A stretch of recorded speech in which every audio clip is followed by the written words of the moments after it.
ہم علم میراث پڑھ رہے ہیں اور آج ہم پریکٹس کریں گے. کتنے برسا ہم نے پڑھ لیے؟ 7.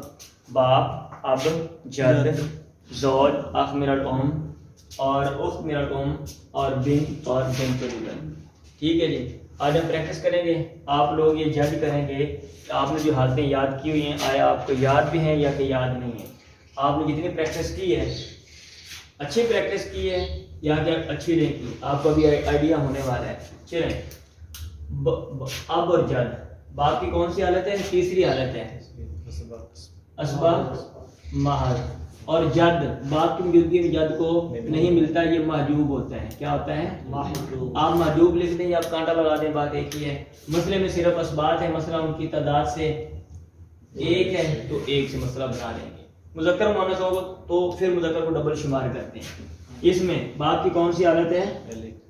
پہلی حالت ہے سدس. اور جد محجوب ہے بھائی، اور ابن ہمیشہ اسبا ہوتا ہے. تو مسئلے میں صرف سدس ہے، مسئلہ اس کے مخرج 6 سے، اس کو 1 اور اس کو 5.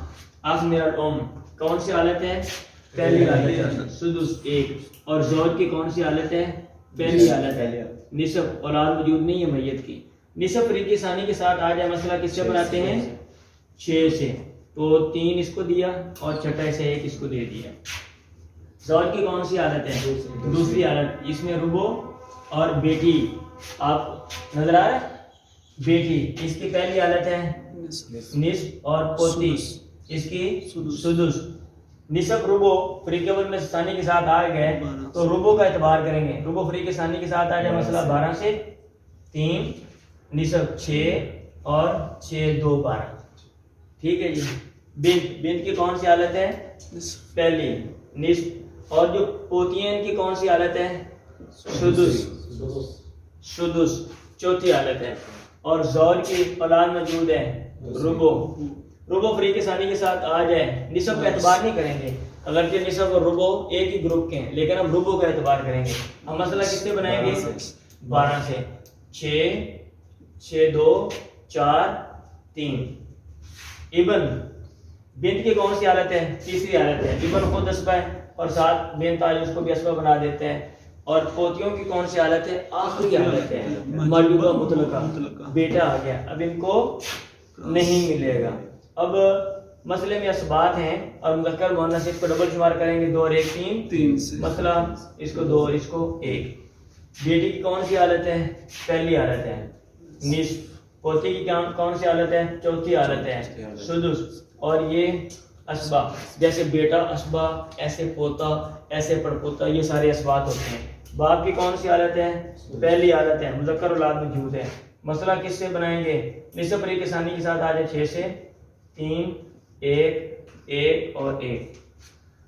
اخ من الام کی کون سی حالت ہے؟ تیسری حالت ہے محجوب، کیونکہ اولاد موجود ہے، فروع موجود ہے. بیٹیوں کی کون سی حالت ہے؟ دوسری حالت ہے ثلثان 1 سے. اور خامد کی دوسری ربو. ربو فریق ثانی کے ساتھ آ جائے، مسئلہ 12 سے 4 3 اور ثلثان 8. ٹھیک ہے. باقی کیا کرنا ہے وہ ہم آگے جا کے سیکھیں گے. دو بیٹیاں کون سی حالت ہے؟ دوسری حالت ہے ثلثان. اور یہ اس کی کون سی حالت ہے؟ تیسری حالت ہے اسبا. پوتیاں پوتوں کے ساتھ اسبا ہو جاتی ہیں اور اسبا. اب مسئلے میں ایک سے زیادہ جب اسبات ہوں تو آپ پہلے یہ ڈیسائیڈ کر لیں قریبی اسبا کون ہے اور دور والا کون ہے. تو یہاں پہ بھائی یہ قریبی ہے یا کہ یہ قریبی ہے؟ یہ قریبی ہے. ٹھیک ہے. تو ہم اس کو نہیں دیں گے کیونکہ فیملی سسٹم میں اولاد وہ گھر میں ہوتی ہے اور جو چچے وغیرہ وہ سیپریٹ ہوتے ہیں. ٹھیک ہے. تو ابوت اخوت، ہاں وہ میں آپ بتاؤں گا، اسبات میں بتاؤں گا. مسئلہ کس سے بنائیں گے؟ 3 سے. اس کو 2 اور ان کو 1. 4 اخ من الام اور 2 اخت من الام. اگر ایک سے زائد ہوں سب کو ثلث ملتا ہے، سب کو برابر برابر. اس میں برابر برابر ملتا ہے بھائی بہنوں کو. اور یہ اسبا اور یہ اسبا. مسئلہ کس سے بنائیں گے؟ 3 سے. 1 اس کو اور 2. ٹھیک ہے. بیٹی پہلی حالت ہے کیا دیں گے؟ نصف. اولاد موجود ہے، خامن کو کیا دیتے ہیں؟ ربو. بیٹی کے ساتھ پوتی آ جائے اس کو کیا دیتے ہیں؟ سدس.